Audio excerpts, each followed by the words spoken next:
चीन दुनिया में सबसे ज्यादा आबादी वाला देश, लेकिन ये सच बदलने वाला है। चंद सालों में भारत उसे पीछे छोड़कर दुनिया में सबसे ज्यादा आबादी वाला देश बन जाएगा। अपनी बढ़ती आबादी को काबू करने के लिए चीन ने कभी एक बच्चे की नीति को बड़ी सख्ती से लागू किया था, लेकिन वही चीन आज परेशान है कि उसकी जनसंख्या वृद्धि की रफ्तार लगातार धीमी पड़ रही है। देश में बूढ़ों की संख्या बढ़ रही है और कामकाजी युवाओं और नवजात शिशुओं की संख्या घट रही है। चीन राजनीतिक और आर्थिक मोर्चे पर महाशक्ति बनने को बेताब है, लेकिन उसका भार क्या एक बूढ़ा देश संभाल पाएगा?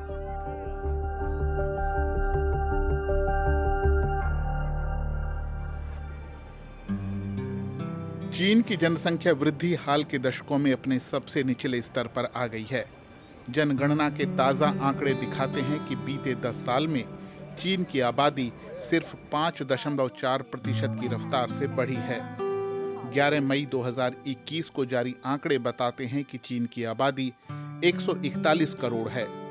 वो अब भी दुनिया में सबसे ज्यादा आबादी वाला देश है, लेकिन 138 करोड़ की आबादी वाला भारत जल्द चीन को पीछे छोड़ दुनिया में सबसे ज्यादा आबादी वाला देश बन जाएगा। चीन की कुल जनसंख्या 141 करोड़ है। इसकी तुलना 2010 की जनगणना से करें, जिसमें लोगों की संख्या 134 करोड़ थी, तो 7 करोड़ से ज्यादा की वृद्धि दिखती है, यानी 5.38% की वृद्धि। वार्षिक जनसंख्या वृद्धि दर 0.57% रही है। इसकी तुलना 2000 से 2010 के बीच वार्षिक जनसंख्या वृद्धि दर से करें तो 0.04% की गिरावट दिखती है। आंकड़े दिखाते हैं कि हमारे देश की जनसंख्या धीमी रफ्तार से बढ़ रही है।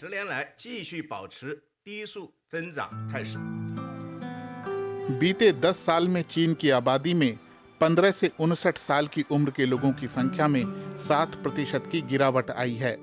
वहीं 60 साल से ज्यादा उम्र के लोगों की तादाद में 5% से ज्यादा का इजाफा दर्ज किया गया है। ये आंकड़े चिंता पैदा करते हैं, क्योंकि एक तरफ कामकाजी आबादी में कमी के चलते अर्थव्यवस्था को कामगारों की किल्लत हो सकती है, वहीं बूढ़े लोगों की पेंशन और स्वास्थ्य देखभाल पर खर्चा बढ़ेगा। बीते कुछ दशकों में चीन बड़े बदलाव का गवाह बना है। अब वो दुनिया में दूसरी सबसे बड़ी अर्थव्यवस्था है। चीन की 63% से ज्यादा आबादी अब शहरों में रहती है, लेकिन इस दौरान महंगाई भी तेजी से बढ़ी है। आधुनिक रहन सहन, बच्चों की पढ़ाई, परवरिश और परिवार की देखभाल पर खर्च लगातार बढ़ रहा है। ऐसे में युवा जोड़े अपना परिवार बढ़ाने से पहले कई बार सोचते हैं। इसीलिए देश में जनसंख्या वृद्धि की रफ्तार धीमी पड़ने पर आम लोगों को ज्यादा हैरानी नहीं है। मेरे ख्याल से ये सामान्य है। प्रॉपर्टी के दाम बढ़ रहे हैं। युवा लोग बहुत वित्तीय दबाव में हैं। जब हमारी आर्थिक स्थिति अच्छी होगी, हम तभी बच्चे के बारे में सोचेंगे। अब हमारी आर्थिक स्थिति ऐसी है कि हम कुछ साल एक बच्चे की परवरिश कर सकें। इसीलिए मैंने इस बच्चे के बारे में सोचा। दूसरे बच्चे के बारे में सोचते हुए मैं देखूंगी कि क्या मुझ में इतना दम है।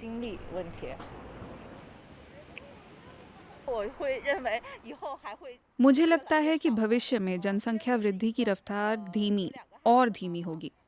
मेरे 2 बच्चे हैं। मैंने 2 बच्चे पैदा करने की सरकार की नीति को माना, लेकिन अब अपने इस फैसले पर पछतावा होता है। हमारी आर्थिक स्थिति अच्छी है, लेकिन सबसे बड़ी समस्या ये है कि बच्चों की परवरिश में मदद करने वाला कोई भी नहीं है। इसके अलावा बच्चों की शिक्षा एक और समस्या तो है ही।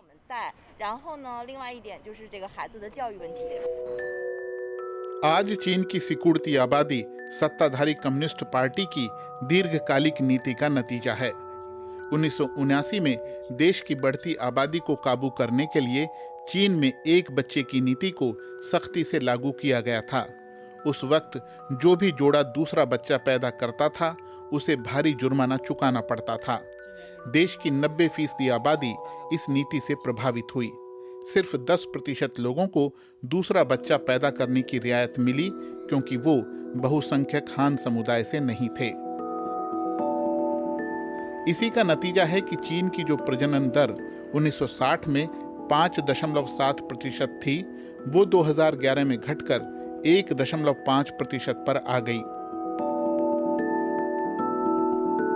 कम्युनिस्ट पार्टी का कहना है कि इस नीति की वजह से लगभग 40 करोड़ संभावित जन्मों को रोका गया। इससे देश में खाने और पानी की किल्लत पैदा होने से भी रोकी गई। लेकिन 21वीं सदी का पहला दशक खत्म होते होते चीन को समझ आने लगा कि अब एक बच्चे की नीति उस पर भारी पड़ सकती है। नीति निर्माताओं को चिंता सताने लगी कि बच्चे पैदा नहीं होंगे तो तेजी से बढ़ती अर्थव्यवस्था के लिए कामगार कहां से आएंगे और बूढ़े लोगों की संख्या तेजी से बढ़ती जाएगी। इसी बात को ध्यान में रखते हुए 2016 में चीनी कम्युनिस्ट पार्टी ने लोगों को दूसरा बच्चा पैदा करने की अनुमति दे दी। बीते दशकों में हमें ज्यादा आबादी का बहुत फायदा हुआ है, लेकिन अब हम उन हालात में पहुंच गए हैं जहां 60 या 65 साल से ऊपर के लोग एक तरह से बोझ बन गए हैं।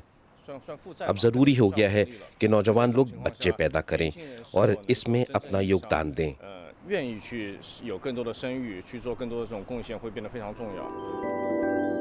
एक बच्चे की नीति खत्म करने का ये मतलब नहीं है कि रातों रात देश की जनसंख्या बढ़ने लग जाएगी। इस नीति की वजह से समाज का जो ताना बाना अस्तित्व में आया, जो सोच विकसित हुई, उसे एकदम से नहीं बदला जा सकता। पारिवारिक और कामकाजी जिंदगी के बीच संतुलन भी जरूरी है। जहां पहले सरकार लोगों को बच्चे पैदा करने से रोक रही थी, अब लोग सरकार के कहने के बावजूद बच्चे पैदा करने से कतरा रहे हैं। हर बच्चा अपने परिवार का राजा होता है, लेकिन मेरे माता पिता और दादा दादी की सेहत अच्छी नहीं रहती। वो बच्चों की देखभाल में हमारी मदद नहीं कर सकते। हमारी अपनी भी नौकरियां हैं, हमें बुजुर्गों का भी ध्यान रखना होता है और बच्चों को भी पालना होता है, तो ये सब काफी मुश्किल है। चीन में 2020 में 1.2 करोड़ बच्चे पैदा हुए। ये 2019 में पैदा 1.46 करोड़ बच्चों की तुलना में 18% कम है।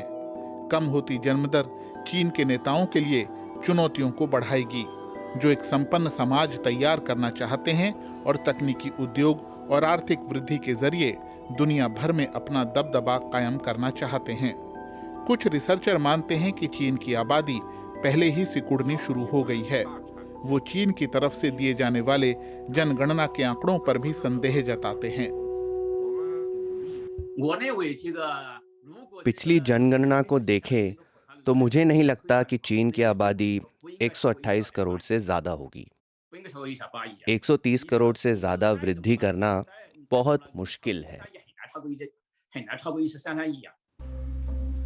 भारत की तरह चीन में भी हर 10 साल में जनगणना होती है, ताकि जनसंख्या में होने वाले बदलाव के पैटर्न और ट्रेंड का पता लगाया जा सके। जनसंख्या के आंकड़े सरकार की नीतियों को तय करने में अहम भूमिका निभाते हैं। जानकार मानते हैं कि आज चीन जिस मोड़ पर खड़ा है, वहां उसके लिए जनसंख्या के आंकड़ों को संतुलित दिखाना बहुत जरूरी है, क्योंकि अगर सही सही आंकड़े दिखा दिए गए तो इससे राजनीतिक भूचाल आ सकता है।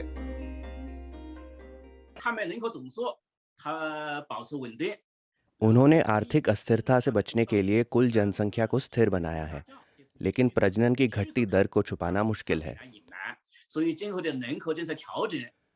तो इस साल के आखिर तक सरकार परिवार नियोजन से जुड़ी नीतियों में निश्चित रूप से फेरबदल करेगी। बच्चों के जन्म को बढ़ावा देने वाली नीतियां लाई जाएंगी। उनकी कोशिश रहेगी कि बाहर से चीन की जनसंख्या के आंकड़ों पर सवाल ना उठें। वे चाहेंगे कि चीनी अर्थव्यवस्था को लेकर निराशाजनक छवि ना उभरे और लोगों में ज्यादा आत्मविश्वास रहे। नीति निर्माताओं के लिए ये जरूरी है। फूशियान कहते हैं कि जब आंकड़े ही गलत होंगे तो उनके आधार पर बनने वाली नीतियां कैसे सही हो सकती हैं। जापान, जर्मनी और कुछ दूसरे अमीर देश भी युवा कामगारों की कमी और बुजुर्गों की बढ़ती तादाद से जूझ रहे हैं, लेकिन ये देश फैक्ट्रियों और टेक्नोलॉजी में निवेश के साथ साथ विदेशी पूंजी के बूते स्थिति से निपट सकते हैं। इसके विपरीत चीन एक मध्य आय वाला देश है और अभी मजदूरों पर निर्भर खेती और मैन्युफैक्चरिंग पर उसका बहुत दारोमदार है। ऐसे में कामगारों की दिक्कत होगी तो इसका सीधा असर चीन की आर्थिक वृद्धि पर पड़ेगा। इसीलिए जनसंख्या वृद्धि दर में रिकॉर्ड कमी चीनी अधिकारियों के लिए चिंता को बढ़ा रही है। जनगणना के आंकड़ों में हमारे जनसंख्या विकास में कुछ ढांचागत विसंगतियां भी नजर आती हैं, जैसे कि कामकाजी उम्र वाली जनसंख्या और प्रजनन करने वाली महिलाओं की जनसंख्या घटी है। बुजुर्ग लोगों की आबादी बढ़ रही है और कुल प्रजनन दर भी घटी है। पैदा होने वाले बच्चों की संख्या भी कम रही। चीन में शादी करने वाले लोगों की संख्या भी घट रही है। बढ़ते खर्च के बीच लोग जिम्मेदारी उठाने से बच रहे हैं। राष्ट्रीय सांख्यिकी ब्यूरो के प्रमुख कहते हैं कि कोरोना महामारी को देखते हुए भी लोग बच्चे पैदा करने से हिचकिचा रहे हैं। आम जिंदगी में जब भी अस्थिरता होती है तो परिवार के आकार पर भी उसका असर पड़ता है। चीन में अब एक परिवार में औसतन 2.62 लोग हैं, जबकि 10 साल पहले ये आंकड़ा 3.10 लोग था। निश्चित तौर पर बढ़ती जनसंख्या से पृथ्वी के संसाधनों पर बोझ लगातार बढ़ रहा है, लेकिन अगर जनसंख्या में बूढ़े और युवा लोगों का संतुलन नहीं होगा तो ये भी एक संकट की स्थिति है। साफ है कि आने वाले दिनों में चीन के सामने अपनी राजनीतिक और आर्थिक ताकत को मजबूत करने के साथ साथ अपनी जनसंख्या को संतुलित रखना भी एक बड़ी चुनौती होगी।